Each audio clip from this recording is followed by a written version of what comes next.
Assalamualaikum warahmatullahi wabarakatuh. Kami dari grup 5G ingin membawakan vlog tentang Masjid Agung Sang Cipta Rasa. Kami ingin mengetahui, mewawancarai tentang apa asal-usul dari masjid ini, sejarahnya yang pernah terjadi, dan siapa yang pembuatnya. Pertama-tama mari kita perkenalkan diri kita terlebih dahulu. Nama saya Putra Hidayat Kurniawan. Nama saya Rifai Diana Putra. Nama saya Emrafir Ramdhani Septiansyah. Nama saya Bagas Raifando. Nama saya Muhammad Rasya Arya Satya. Kalau begitu, mari kita langsung saja melihat vlog dari kita. Cekidot, langsung.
Assalamualaikum warahmatullahi wabarakatuh. Waalaikumsalam warahmatullahi wabarakatuh.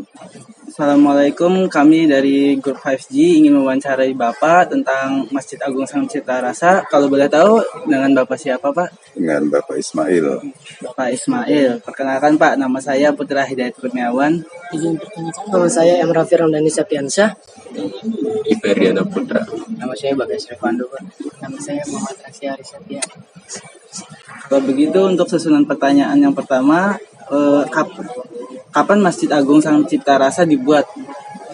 Dibangun ya tepatnya. Iya. Masjid Agung Sang Cipta Rasa dibangun tahun 1480 Masehi.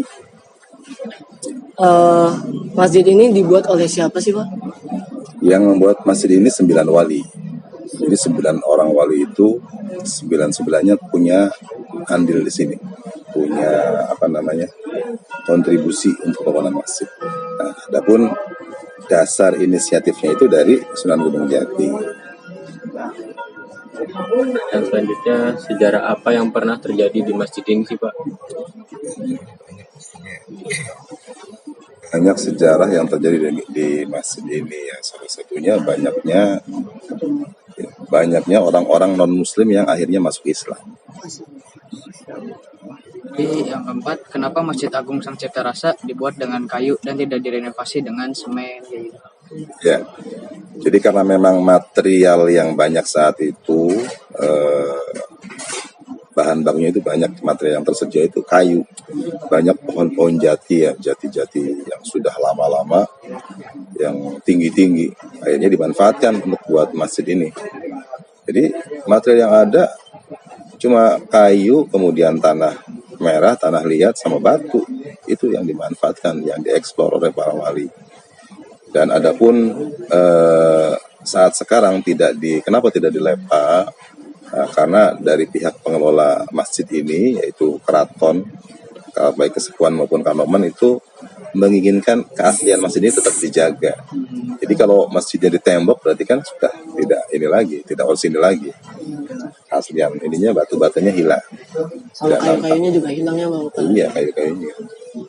Kalau sampai diganti sama tiang beton berarti kan. Iya, betul.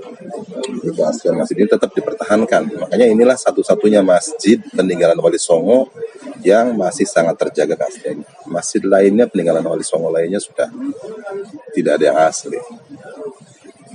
Kelima, kenapa bagian tengah masjid tidak digunakan ketika hari biasa? Ya, jadi sebetulnya hari biasa pada saat awal masjid ini jadi ya dipakai karena saat itu jamaahnya cukup banyak. Jadi jamaah yang ada di masjid ini sampai membludak keluar ruangan utama. Makanya akhirnya ada penambahan bangunan untuk kegiatan sholat karena banyaknya jamaah yang sholat di sini. Karena ini adalah masjid satu-satunya yang ada dan juga masjid jami, yang masjid besar yang ada di sini. Masjid yang dipakai untuk sholat Jumat. Di tempat lain belum ada. Jadi dari daerah manapun Sulawesi 3 banyak sholat di sini. Nah, seiring berjalannya waktu, penduduk semakin banyak. Jadi akhirnya mereka membentuk kelompok-kelompok komunitas warga ya. Satu warga yang tadinya cuma beberapa orang, akhirnya bisa jadi satu RT, bisa jadi satu RW gitu. Akhirnya kebutuhan juga sudah sangat banyak warganya. Mereka akhirnya berinisiatif untuk mendirikan masjid sendiri tempat mereka. Jadi warga tidak terlalu jauh untuk sholatnya gitu. Akhirnya daerah-daerah yang dulunya sangat jauh terus sholatnya di sini, mereka bikin masjid sendiri-sendiri. Terus warganya sholatnya di sana. Nah, imbasnya apa? Otomatis mereduksi jamaah yang di sini, yang dulunya banyak sampai keluar, ternyata akhirnya berkurang.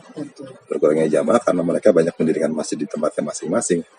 Nah, mereduksi jumlah jamaah yang ada di sini, akhirnya jamaah yang ada itu tidak sampai meluber keluar ruangan utama, hanya di dalam ruangan utama saja. Jadi aktivitas ibadahnya tidak nampak, aktivitas sholatnya tidak kelihatan, syiarnya juga jadi tidak nampak. Akhirnya dimusyawarahkanlah oleh para sesepuh dulu, akhirnya dipindahlah sholat 5 waktunya di luar supaya aktivitas ibadahnya nampak.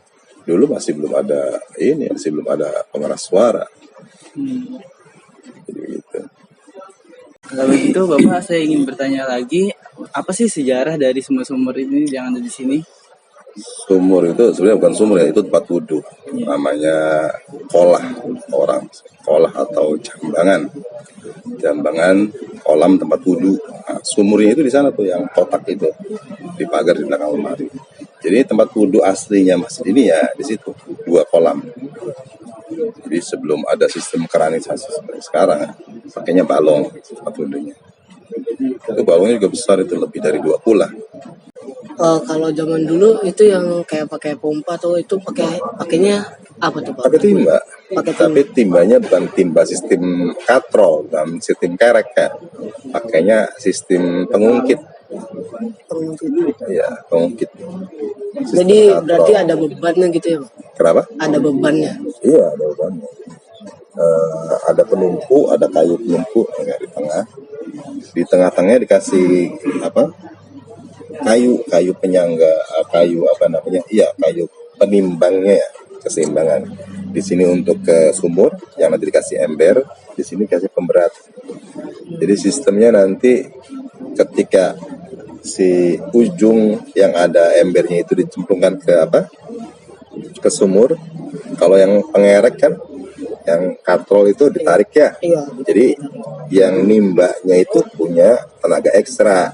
Harus ngangkat ember dengan posisi yang cukup banyak, artinya kalau full berat kan, kalau tenaganya stabil sih kuat terus. Kalau ini enggak, begitu dimasukin ke air, diangkat tinggal dilepasin aja karena di belakangnya ada pemberat. Jadi otomatis embernya angkat sendiri. Tinggal kita ambil embernya, kita taruh sana, masukin ke saluran pengisi gitu. Kebayang nggak? Kebayang. Kalau begitu sudah Pak, terima kasih.